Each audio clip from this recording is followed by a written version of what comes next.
Right, hi folks, thanks for tuning in once again today. I'm just going to show you how you can apply some soft tissue treatment to actually lengthen the pec minor and cause any sort of postural dysfunction that you might be experiencing with tightness through that muscle. So some basic anatomy about it. It attaches to the coracoid process up in the scapula and then inserts into ribs 3, 4 and 5. Now when that muscle becomes shortened or through a period of time becomes hypertonic, so it's constantly contracted, it contributes to downward rotation of the scapula, so those sloping shoulders, anterior tilt, so when the shoulders coming forward, can also act as a depressor when it works in with some other muscles through the shoulder girdle, and then obviously also protracts the scap.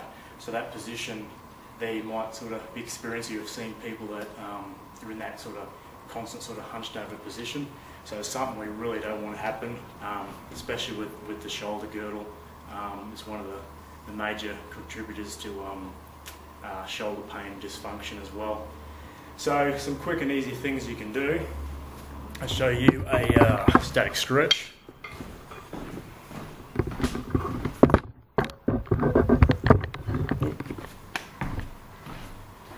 Okay, so with the, you might have seen the stretch before, also incorporates pec major, but we sort of want to try and isolate, or not so much isolate, but try to target pec minor as much as possible.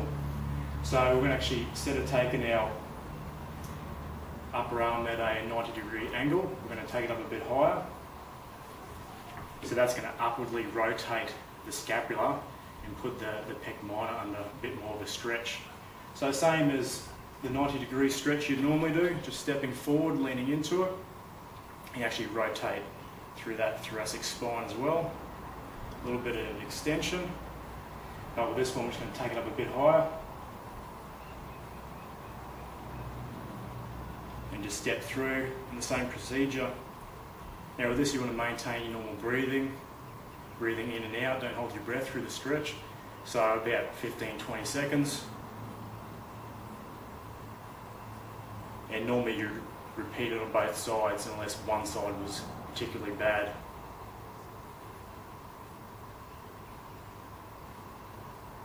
Okay, so hopefully you would experience some lengthening after those stretches, but if not, would have to probably sort of, I'd look at incorporating some trigger point sort of therapy by yourself. So with that, sort of depends what you're after, what you can sort of put up with. So we've got a tennis ball, they're not too bad. Like a similar, I don't know what type of ball that is, just something I picked up. It's a bit sort of harder again, and then obviously your lacrosse ball as well. So the reason why I like the lacrosse ball, there's not a lot of give in it, so it has that pinpoint accuracy that we're after, similar to sort of using a thumb, but it's a lot easier to use yourself. So with this, basically just going to take our arm out. So with the coracoid process, to sort of locate that roughly, we're going to go inferior of your collarbone, so your clavicle, and then just medial of the deltoids there, and there'll be more likely to be a sensitive point there. So if you're having trouble, you can just follow the bone in your arm, so follow the humerus along into your chest, and we'll put that usually in that notch there. So taking that arm across, and you can use your opposite arm here just to apply pressure, and you can work in there till you find that trigger point. So it'll be an area that's a lot more irritable, so you'll definitely experience more sort of pain. Now that pain might be localised, you might get some referral pain, so whether it's being a latent or an active trigger point, and then there also might be some satellite trigger points contributing around there. So generally you can hold that, you know, as long as it isn't too painful, even up to 2 minutes. but generally 30, sort of 45 seconds. Hopefully it'll release by then.